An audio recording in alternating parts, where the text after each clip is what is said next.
Hacks for a Modern-Day Agorist by Lily Forrester, March 16, 2020. Traditionally, agorism was simple. Have skills, make money off of them. In the modern world, however, we have a different situation, and as the internet has taught us, modern problems require modern solutions. So, how does one manage agorism in the modern world? What does that look like for the average person? I've compiled a list of hacks and tools I consider essential for my lifestyle as it is now. These are separated into three general categories. For the modern-day agorist, utilization of technology is essential, especially now that we live in a world where you make more money teaching people to make things online than you do actually selling that item. If you can manage to start using all of these, you're set to be resilient in today's markets, even if your real passions are things like crafts, something that many people feel you just cannot make a living off anymore. However, this comes with a disclaimer to not feel bad if you love all of these ideas but don't integrate any of them. I can't say I even used them all at this point. We're all human, but even just getting these in your head primes your brain in a way that gets you thinking about the start, which is the first step to really getting things done. Productivity. Getting Things Done Method by David Allen. I first heard about this through Brett Benoit from School Sucks podcast, as well as the folks behind Tragedy and Hope podcast. This has been one of the most common sense but genius time management systems out there. Huge changes come from implementing tools from it, like the ubiquitous capture device, a book you carry everywhere to absorb everything as it happens, from purchases to ideas to books you want to read. It does take time, especially if you have many interests, to keep the whole system into place, but it is worth the effort, especially when combined with bullet journals. Bullet journals. Thank you, Pinterest, for this gem. It's basically a custom planner made by you for you based on only your needs, goals, and desires. This is perfect for both those who love to draw and doodle and those looking for an efficient, plain text version. I find when I'm very busy, I don't bother with pretty layouts, but this journal is essentially the book of you. You can put trackers into it to follow everything from new habits to spending to food. It's a place to log goals, dreams, and help you translate it into action plan to make it a reality. That being said, when life gets really busy, I am known to abandon pretty much all of these things, so if you get into it and fall behind, just turn a new page and start over with the next week. One of the reasons I love bullet journals is you can see the progress, failures included, and it becomes fascinating to watch. Pinterest. I would be nothing without Pinterest. I actually resisted getting an account for years until I started crocheting. I quickly realized I had been missing out on the biggest database of useful information and cool shit on the internet. Really though, there's information on everything from the Viking style of knitting, that people are doing today still, to fancy keto recipes. It's a crafter's and foodie's delight, and pretty much everything I make, be it food or craft, is inspired by something I saw there. YouTube. What I don't learn on Pinterest, I find on YouTube. Seriously, just about anything you want to learn is on YouTube, and I have found the learning process to be essential in my agorist journey, because I like to have a lot of little things that make me money, many of them very different. Everything from technical tutorials to recipes or crochet patterns I pull from YouTube. They may be censoring some, but the useful stuff is there in abundance, and that's all I care about. Awesome Timesheet. It's a Chrome plugin that is a little timesheet. This can be useful if you're someone who likes to know how much you make per hour, even if you're not paid that way.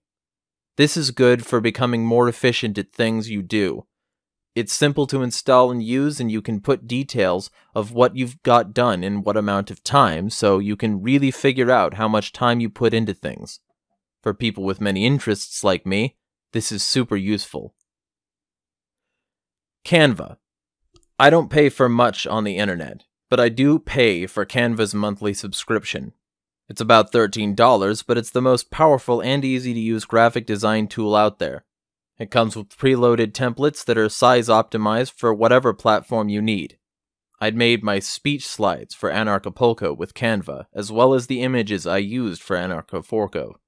It's web-based, so you can use it anywhere, which is incredible. The Brain software.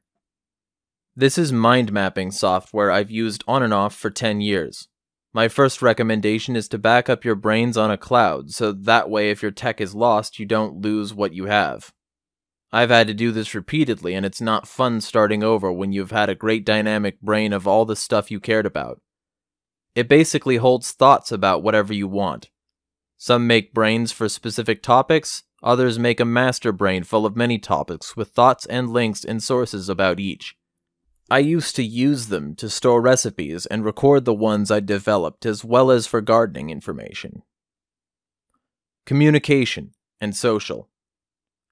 Keybase. It's an encrypted chat software that looks great and is mostly easy to use. Sometimes it withholds notifications, but that's actually a good thing, as it means it has a little less control of your device. You can have exploding messages, private chat groups, and all sorts of other features, including a built-in cryptocurrency. Wire Private Messenger. I prefer Wire for person-to-person private messaging. It's claimed to be most secure, but I also like the user interface as well. I've used Wire for 3 years at this point. You can also do exploding messages and group chats within Wire. Proton Mail. The only mail service I use is Proton Mail, and last year I even went for the membership, and I'm glad I did. I've been using Proton Mail for over 3 years and have preferred it over Google since the beginning. It's encrypted, especially between Proton Mail addresses, but it also has great functionality and is easy to use, with an elegant interface. Float.app. Created by a few awesome crypto-anarchists I know, Float.app is intended to replace both Patreon and Facebook from the seams of it. They've created a beautiful interface there that's more appealing than both Facebook and Twitter, with cryptocurrency payments and subscriptions built right in, already functioning. There's already a close-knit community there, and potential for growth outside the crypto-anarchy community because of its interface. Hootsuite. For those like me, who get their agorist strength from their network, social media is crucial to keep consistent. There are tools out there that streamline the management of many social media accounts, sometimes for a small monthly fee. Hootsuite is the one I have the most experience with.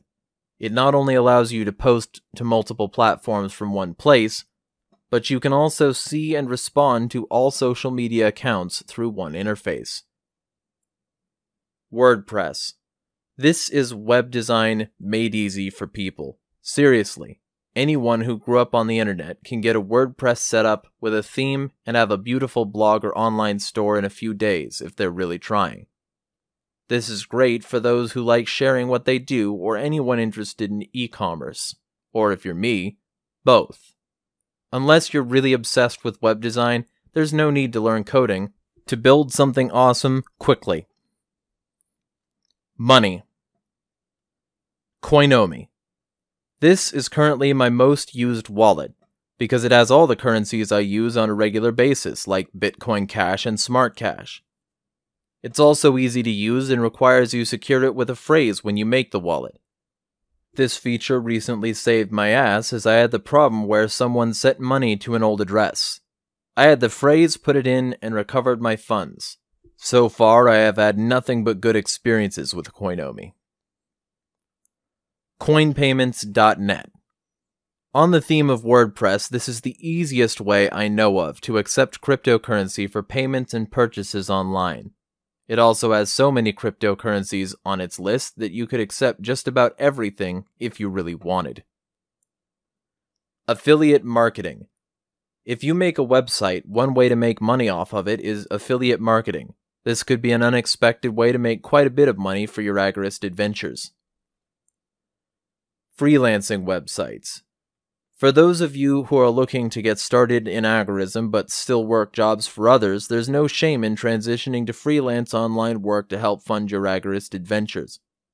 I personally am lucky enough to where I only work freelance online jobs that I like, but sometimes it's worth it to do things you either don't like or are unfamiliar with, especially with online gigs. Because even if it's something boring like data entry, chances are you'll do it at home, and that's always more fun. Being a modern-day agorist has its perks. For one, I have a worldwide network of friends I can rely on to either hire me or connect me with someone willing to hire me.